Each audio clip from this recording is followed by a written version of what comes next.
Welcome to The Explainer. Today, we're going to unravel a power that shapes your life in ways you probably don't even realize. A power that, believe it or not, has been with you since day one.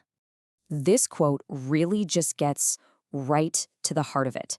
We're talking about a kind of authority, a form of control that exists over you, but that you never, ever actually agreed to. It's there from the absolute moment you're born. I mean, just picture it. You're immediately marked, registered, and entered into a system. This power is in the room with you from the very beginning.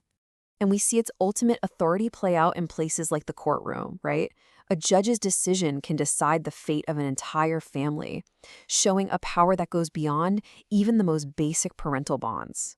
It even reaches into the most personal parts of our lives. It can override choices you make about your own health, your own body. Basically, no part of life is untouched. So what is this invisible power that seems to be everywhere?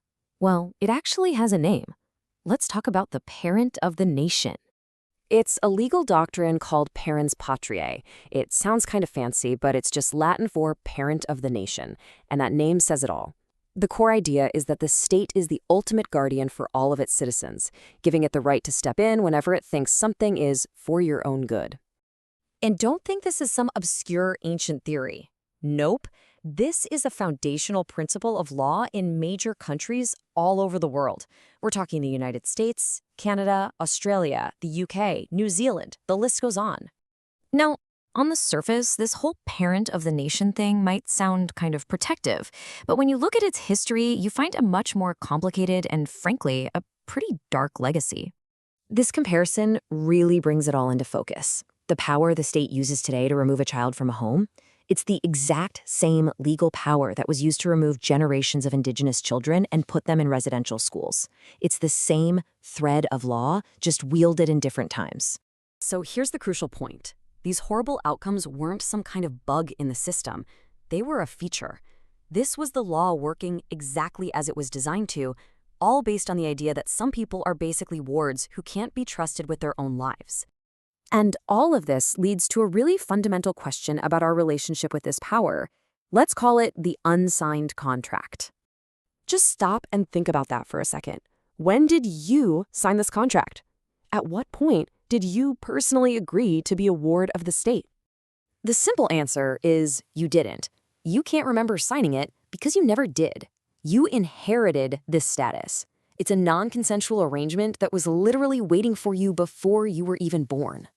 So to really understand this power, we have to trace it all the way back. We have to follow this red thread of jurisdiction to its very source.